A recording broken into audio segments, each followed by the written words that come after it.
For those of you who don't know me, my name is Sofia. I've been a member of the Executive Board of Students for Liberty, European Students for Liberty, for 3 years now.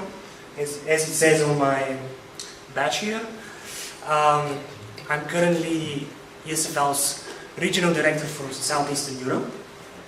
And I also have the pleasure to be the Chairman of the Bulgarian Libertarian Society, which is co-hosting this great event. Since I am aware of the fact that Bulgarians are not really fond of long introductions, please come in, there's a lot of space in the front. I'm aware that Bulgarians are not fans of long introductions, so I want to directly skip to some housekeeping notes. You've probably noticed these schedules we have. This is the agenda for the conference. I would like to explain some things that we have in our agenda. So, we begin with opening ceremony, with me boring you out. Then we have a short break. After the break, we begin with the conference sessions. You can notice that we have one talk that is going to be in English and one in Bulgarian. English talks will be in Sofia Hall, which is this place, while Bulgarian talks will be in Brussels Hall. To get to Brussels Hall, you have to get through that door to the left. There is a small foyer lobby, and there is a sign that says Brussels. So there you can find the Bulgarian room. I'll be hosting this room, and my friend Arkady Sharkov, I can't see him right now, yeah, he's over there. He'll be the master of ceremonies in the Bulgarian hall. And so if you see his marvelous beard, that means that you're going to be listening to a Bulgarian talk. Except for the talks, actually I want to mention something. I really don't envy you, because I haven't been given a choice. I have to be here in this room throughout the whole day. But you have to choose which of all these great talks to go to. And I can attest to the quality of all the speakers. So you're going to have a tough choice to make. Except for the great talks, we have breaks, which are also great. We have coffee break, where you can get caffeinated, pumped up, and if you're a veteran libertarian, you can be ready for a dispute over minute details, like a fight over really important minute details. I know you like that, fellow libertarian veterans. We have lunch break, where we serve lunch. This is in the restaurant. The restaurant is just one floor above the lobby. So you can find the restaurant there. Please bring your badge, so the hotel staff would know that you're part of the conference, and that way they will feed you. That's true also for the coffee break. And during the coffee break we have water. People have asked me about it, we have water. Except for the coffee and lunch breaks, we have one special break, which is called the picture break. It is at 5 p.m. We're going to get together, and if the weather allows it, we're going to take a picture together with the banner. A picture we can show to our grandkids someday. Be very proud of ourselves. That's for the picture break. After the picture break, we have the keynote speech. Dr. Balmer is already here with us. He's going to give the keynote speech today. When we're done with the keynote speech, very short closing ceremony, and then we all head at 8 p.m. we all head to the Styx Bar. So Styx Bar is located in the underpass next to the National Palace of Culture, which is a hunking piece of socialist architecture in the middle of Sofia. So it has a huge underpass. The bar that we are going to is located across from this spherical fountain thing that is there, and it's next to the Subway restaurant. If you still don't know how to get there, you can ask my colleagues who have these purple dots on their badges. These are our volunteers. They know a thing or two about Sofia, so they can help you with that. And generally, if you have any questions about anything, you can go to them. If they can't answer your question, they'll find someone who can. So that's for that. Yeah, and we go there at 8 p.m. and leave wherever we feel like leaving. You'll get a voucher.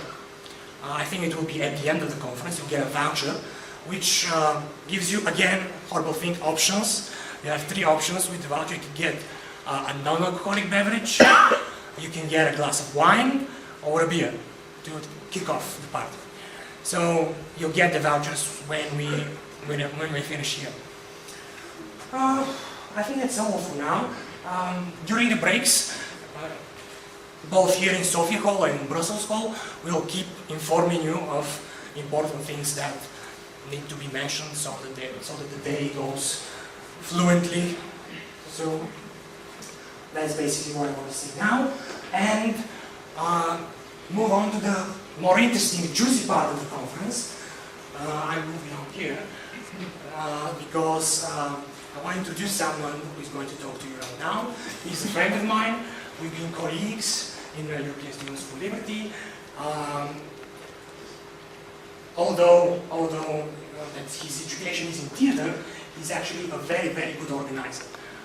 He's currently European Students for Liberty's program manager, and he actually does a lot of the back-breaking, behind-the-scenes work that makes conferences like this possible all over the continent. So, please help me welcome my friend, my colleague, Yael Ossowski.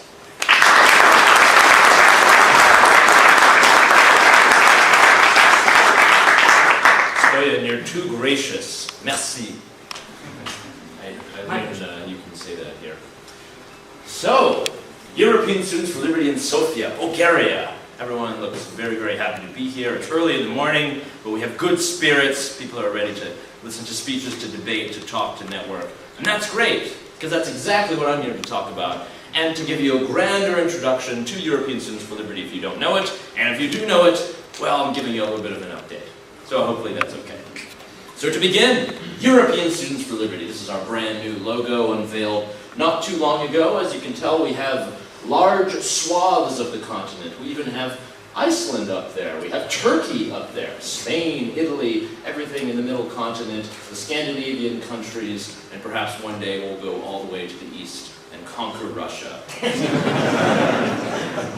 So European Students for Liberty, as an organization, we provide resources. We're trying to find the student leaders of tomorrow. These are the ones who are carrying through the ideas of liberty, the things that we all believe in very, very dearly.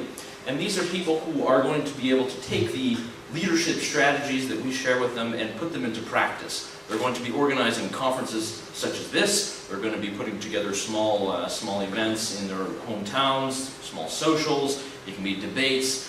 There's just a myriad of things you can do whenever you're empowered by an organization such as European Students for Liberty, and you can do amazing and wonderful things.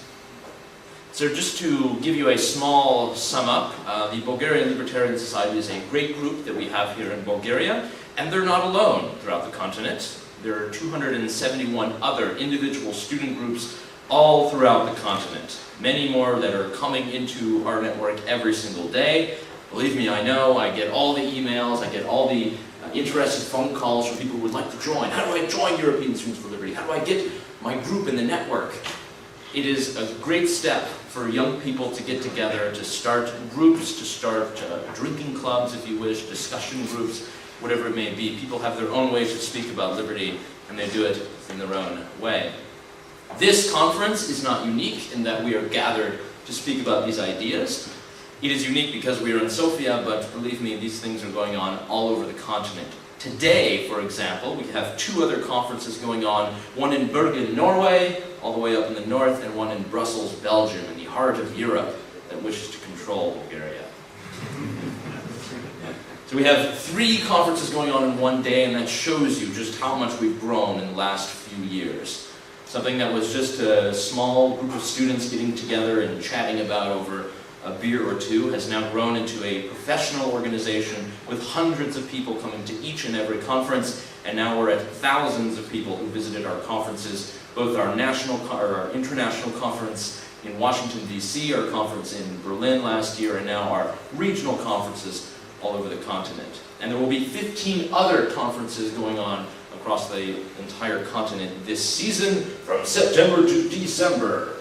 European Students for Liberty. We already had successful conferences in Paris, and Prague, and Amsterdam, and Sarajevo, and Tbilisi, Georgia.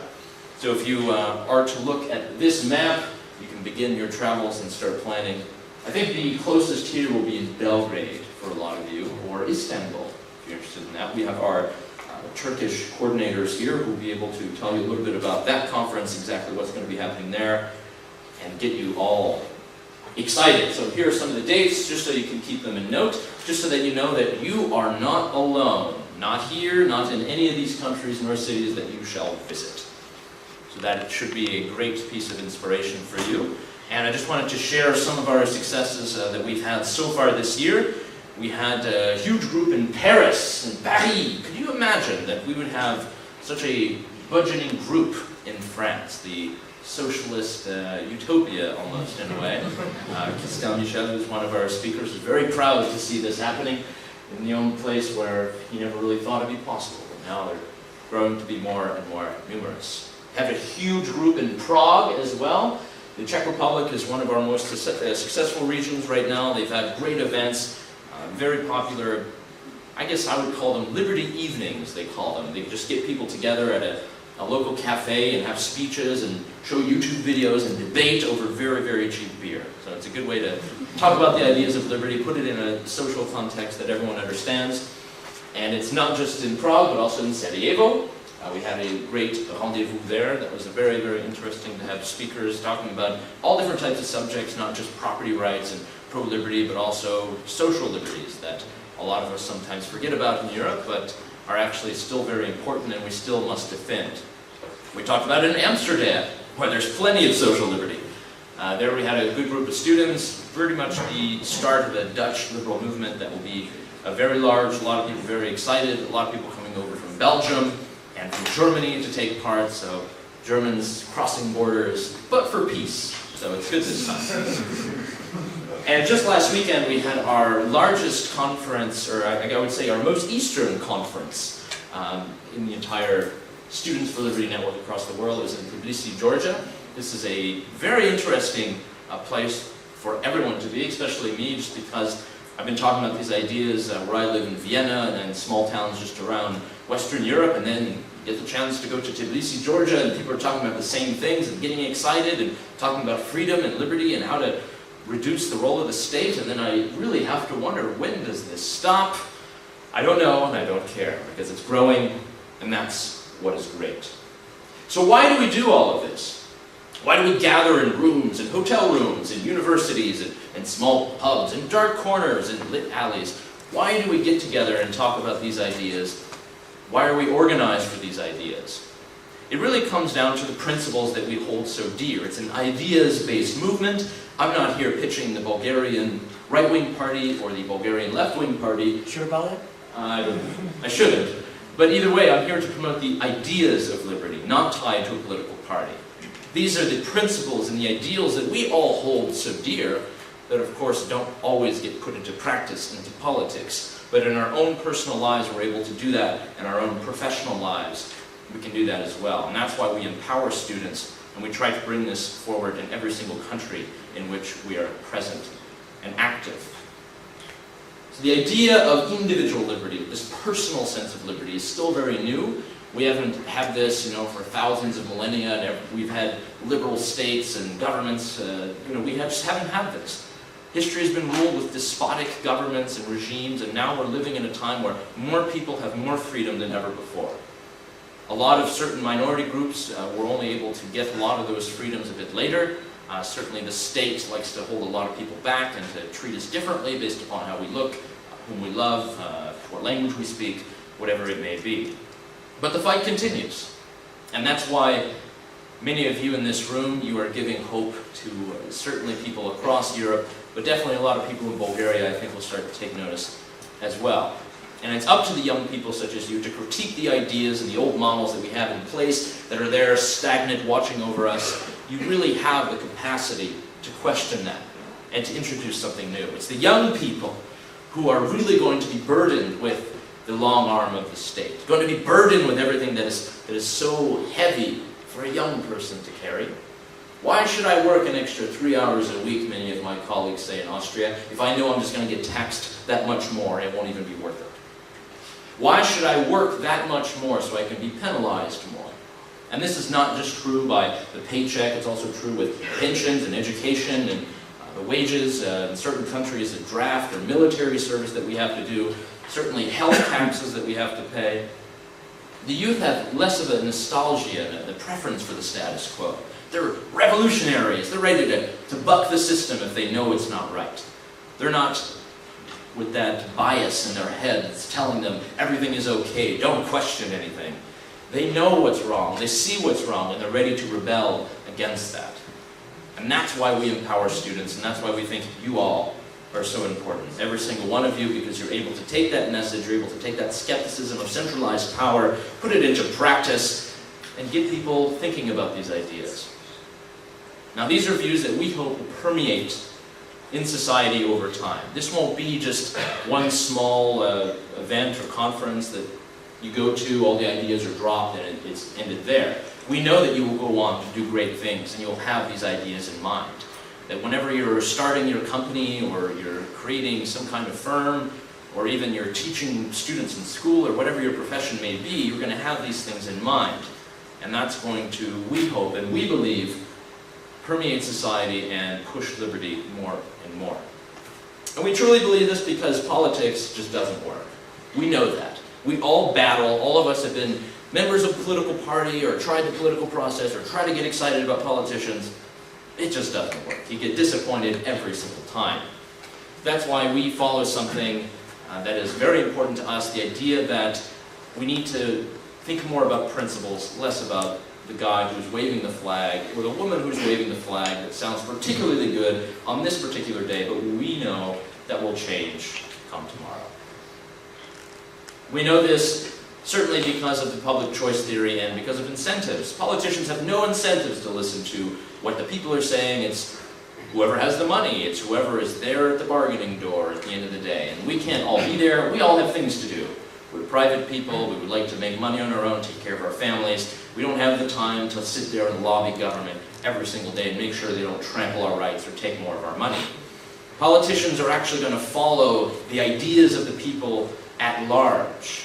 They're going to do this. If you look at the United States, you can see marijuana legalization that's growing up. Politicians have been very, very behind on this. The people have been very, very far ahead. You look at all the spying that's being done by a lot of governments in the world. Finally, governments are trying to understand a bit. I guess we can't spy on everybody all the time, retain all their private data. I guess that's not a good idea. And we also have drones. We have all these militarized hardwares that we've used in battlefields all across the world that are being used now domestically, and there is a groundswell of movement to oppose this in many countries, certainly the United States, definitely all over Europe. You won't be seeing any drones flying over anytime soon, hopefully. We know that the opportunity costs for participating in politics are pretty high. You know, there's just not much you're going to achieve if you put 37 years into your libertarian party in a certain country. We know that. It's unfortunate, but that's how it is. And that's why it's better to just talk about the principles, the ideas. We need leaders of liberty, not just in politics, but in business, in journalism, academia, nonprofit groups. We even need artists. We need screenwriters. We need actors. We need people making commercials. That's how we sell these ideas in an effective manner. We should organize for principles, not some party, not the blue team, not the red team, and that's exactly what Students for Liberty is all about. We're trying to educate people about liberty. Find the people who will be doing that the most effectively, and introduce the ideas to more and more people. We're trying to create a culture where liberty is a currency, where we're able to share this from generation to generation, from school to school, student to student. It goes on, and we're developing the leaders that will carry that on, and they'll gain that experience to carry it on in whatever the profession will be in the future. Whenever we have European Students for Liberty conferences, I love meeting certain people who come from every single type of educational background. Oh, I'm a doctor. Well, I'm studying business. Well, I'm studying law. Well, I'm studying this. I'm studying biology. It's great. We're going to permeate everything. We're going to have people defending liberty in every single profession, every single expertise in the world. Imagine what that means for tomorrow. Imagine what that means for the world that we are going to inhabit. That's great. And why I think this message is incredibly important here in Bulgaria is that you, as Bulgarians, are certainly not alone. While I talk a lot about Europe, because that's where I live and work, we have colleagues doing the work in Africa, we have colleagues doing the work in Latin America, in Asia. We have a new group, a new network, and we'll have an executive board very soon in Australia, New Zealand. This is pretty global, and you're a part of it. And that's something to certainly be proud of. We really believe that it is about people, because there's no way that we're going to be able to change anything without the people, meaning you. People who are very much inspired by the ideas that we present, the fora that we try to put together and have speakers and invite them to talk about these ideas and really get people questioning. The best way to get people to conceptualize about the world and to empower students is to just try to bring across this idea of a free society. Because you are the leaders of tomorrow. While you're learning today, you're in university, you're taking notes, you don't know why you're doing it, we know, and you know, that one day it will be something powerful. In European Students for Liberty, we've had the pleasure of working with local coordinators of all stripes. We have people who are from 40 different countries, this is just in Europe, who are working in their cities, in their countries, to spread the very ideas that we're talking about. Today, you can just look at this picture. This is our training that we had in Gummersbach, Germany, thanks to the Friedrich Naumann Foundation, which has a great facility, a wonderful place to train young leaders. Everyone is very excited to meet people from different countries, from all the way across the continent. Hey, he talks about Mises as well. He knows about Hayek. Wow, he's interested in private property. Wow, he knows about freedom of speech all going back to the 16th century. This is what we do when we create a forum, train leaders, give them the tools, and we create the programs where people can meet and talk, and certainly criticize the ideas that are permeating their own societies today and we wish to conquer. And we're doing this through a various litany of different events and programs. We had the European Students for Liberty Conference, which we held in Berlin. We had 600 people there. Again, about 45 different countries gathering in Berlin in Humboldt Universität for 3 days of intense conferencing. So take this conference and times it times 3, and that's what we have in Berlin. And we're going to have it again in Berlin this year. It's a great way to get everyone together. It's something to push towards. We're hoping to get as many people we can as possible there. You're going to listen to the greatest speeches that we've assembled, the greatest speakers, the leaders who are donating their time, their wisdom, their effort, their knowledge, all of that, so that you can be more empowered, you can be more informed, and you can carry these ideas into your universities and your campuses. You saw outside many of the books that we have printed. These books have been edited by Dr. Tom Palmer of the Atlas Network, who's standing actually right in front of me at the moment. And it's a collection of essays by students and young people just like you. You have some professors, you have some young students who are into philosophy, some who are into jazz music, some who are into peace and liberty. Who could have guessed? So Why Liberty is the last book that was done. The new book is Peace, Love, Liberty. Thankfully we have some copies outside, and we will have many more of these to distribute throughout of Europe. Tens of thousands of copies, so hopefully you'll get your hands on one and you'll be able to see it. We also have our webinar series. These go on the internet. I don't know if many of you have heard of such an internet thing, but apparently everyone lives on it, and that's why we've connected our webinar series so you can listen to speakers from the comfort of your own living room or bed or Starbucks.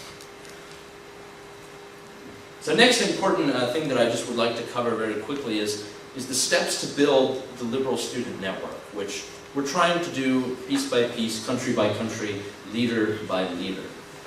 And I have to emphasize that last point because it's about people who are motivated. People who you know just by looking at them and just how they carry themselves that they get things done. They believe in the ideas and they can put them into practice. They're not going to get a task, have it delegated to them, and they drop it by the wayside. They're going to carry it through. And there's so many people across this continent who are ready to do just that. They're bored by university. They don't like what they're hearing by their professors. They want to counter that. They want to go against it. They want to go against everything that society has told them to believe in, to continue to participate in, to not question. They want to go against that. And these are the people that we have to go after, and these are the people that we have to find. And I know amongst this crowd, there are many of you just like that today. Another thing that we are helping to do is we're connecting individuals with partner organizations that help our work. We have the Friedrich Naumann Foundation here in Europe. We have the Atlas Network across the world, Bruno Leone Institute in Italy, Cato Institute in the United States and beyond. Thankfully we have Michael Tanner of the Cato Institute who will be giving a speech later this afternoon. And we have the International Society for Individual Liberty. That is Christian Michel's organization. They're doing great work and promoting liberty, again, not just in Europe, but in the United States, in Hong Kong, in China, in Africa, and everywhere that we can imagine. This is the greatest part about this movement is we know where the people are, who are the leaders, the go-to people for spreading liberty in a certain country, continent, language, context, everything of the sort. And the last thing that we want to do is provide a forum for the ideas and for the activism. The place where people are going to be able to debate and argue. It used to be in the cafes of old, but now it's the conferences of new. Now it's where we give people a name badge, we have coffee, we have drinks, t-shirts, books, and they get to talking, and they network. The most important thing that you'll learn today might not be coming from a speaker's mouth into the microphone. It might be the thing that you learn from the person you strike a conversation with at the table. Someone that you exchange words with for 5 minutes, and then 2 months later you end up seeing them at another situation, and then you're able to build some kind of group or coalition or idea, and you can put something into practice. It doesn't have to be a European Students for Liberty group. It could be a business. It could be some kind of new venture people can research or anything like that. These types of events are perfect for that, and that's why we try to provide them all over the continent to students. It doesn't have to be just one-time-a-year conferences. We have events going on all the time that certainly you can get involved with, and in Bulgaria, you definitely have the place for that. So the next part, and the last sort of leg of my speech, is about our campaigns and about reaching out to the public, because we do a very good job of reaching out to young people who are interested in pro-liberty ideas, libertarian ideas, liberal ideas. We do a pretty good job of that. But how do we get to that mass of people that are yet untouched by these ideas? That's why we mount campaigns. We have these ideas to use the media to our advantage to spread our ideas much more. We do this using cultural references, popular notions, and we've had a few trial runs that have been very successful that we've been very proud of. And this is to kind of contribute to the political conversation in a positive manner. You know, not, don't vote against this guy, he wants to steal your liberty, he wants to tax you more. It's about reinforcing the positive ideas that actually get people interested and really get people understanding what you mean and not being hostile. So we try to do that by our campaigns, by trying to put our word out there, and certainly putting students in the forefront of the media. The students are there to speak to the media. They're the new generation. They're the ones who are going to have to inherit the mess that is currently existing. They're the ones who are going to be carrying through, proposing changes, making reforms, doing everything that some of us wish we could all do. One of our more recent campaigns was the Peace, Love, Liberty for Ukraine and Venezuela. Now, we're not trying to get involved in the situation in Venezuela and Ukraine and tell people, these people must negotiate, these people must sit down at the table. It's just looking and understanding that there are students in these parts of the world that are undergoing oppression or they're in some kind of danger, and we have to be the ones carrying the flag of peace. We have to be the ones reinforcing the idea that we don't need to go to war, that we don't need aggression, and that aggression is bad. And when governments do that, they're trampling the rights not just of those citizens, but their neighbors and people who might be afraid of that. So that was the basis of our campaign for the protest in Venezuela and the invasion in Ukraine. We had students from all over the world put together signs, little banners. They would start groups, they would have big events, they'd have protests outside of embassies, they would gather in public squares, just holding up signs. Peace, love, liberty for Ukraine and Venezuela. Peace for Venezuela. Libertad in Venezuela.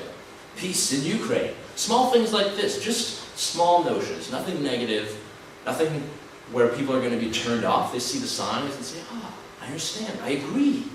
I understand exactly what they're aiming at. I get it. They're peaceful. They are the peace movement of old, reincarnated, the young. The people who are gathering in all over the United States, all over Europe, even going to the Russian embassy in Berlin during the European Students for Liberty conference that we had there. People gathering in Washington, D.C., and Colombia, Venezuela, and all over Canada and Mexico. I mean, it was incredible to see, and that was but one campaign. And we were even surprised to see a note of support from South Korea. A lot of problems in that region. It's Union of the Liberty. Apparently it's a very interesting group. I was able to meet some people who actually were the competitors to that recently, and they were telling me that, well, you know, while they may be libertarian a bit, they're not as libertarian as us. And everyone has this kind of game they play of who's the more libertarian group. This is the student group in South Korea, and they again carry through the message. Peace and love, SFL. Another campaign of which you might have seen the memorabilia outside is the End the Drug War campaign. This is important in many different countries.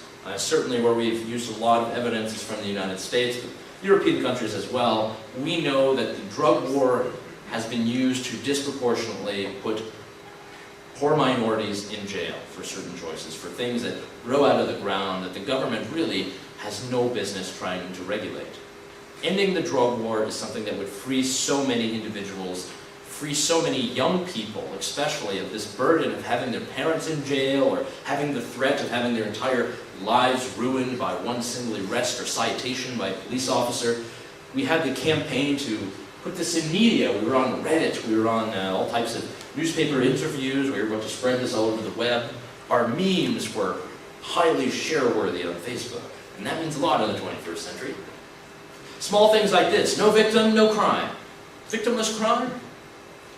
Why do we need to do that? Why must we put people in chains for something to hurt another person? That's the core of our ideas, and it's the core of what we're aiming for. And we did it with small infographics, small things such as this, using the statistics from Colorado, where they recently legalized marijuana, and this is something where we've been at the forefront trying to show people, hey guys, here are the facts. There's actually 10.6% less property crime in Denver now. There's 60% fewer homicides now. 5.6% less violent crime. $12 to $40 million saved each year because the police aren't banging down the doors of people smoking joints. And 10,000 jobs created in the budding marijuana industry. Much more to come from that. And that's just one small example, a microcosm that we can see spread throughout the world if we end the war on drugs, if we move towards a peaceful approach of people who are using drugs, addicted to drugs, and not slamming them in some kind of concrete cell. That's the basis of one campaign, of one idea, and it's being shared by thousands of people across the world, and we're able to effectively put that into practice. And that's why I invite you all. I invite you all to talk to some of the local leaders here. You heard that they have the pink dot on their name tag. You know, ask them what it's all about here in Bulgaria, what the organization is like, what they can do, how can I get involved, what can I do to spread it in my town if I don't live in Sofia, if I live on the outskirts, if I'm in Romania, if I'm in Turkey, how can I spread these ideas, how can I bring them home and share them with my colleagues. Young people here who have organized this conference, as you can tell, are the leaders for this region for tomorrow. And I hope that you'll grab one of them, ask them how you can get involved, how you can help, what you can do more. And looking forward, I invite you to our European Students for Liberty conference next year. This is the photo that we had from Berlin. You had our keynote speaker, Johan Norberg, right in the middle, and you can see every seat is full. We even had some people lingering upstairs. I was very mad about that. But it's okay, everyone is gathered, and you can see that you're not alone. And it's not just you in this room, there are many other rooms to be filled, many other young people who have the same ideas, who are getting motivated in the same way. So I want to welcome you, give you the grand introduction and welcome to the European Students for Liberty conference here in Sofia, Bulgaria. This is a regional conference that I know will be very important, certainly because there are so many of you here, bright-eyed, bushy-tailed, ready to discover these ideas and listen to these great speeches all throughout the day. So thank you for your attention, and I look forward to speaking with many of you during the day.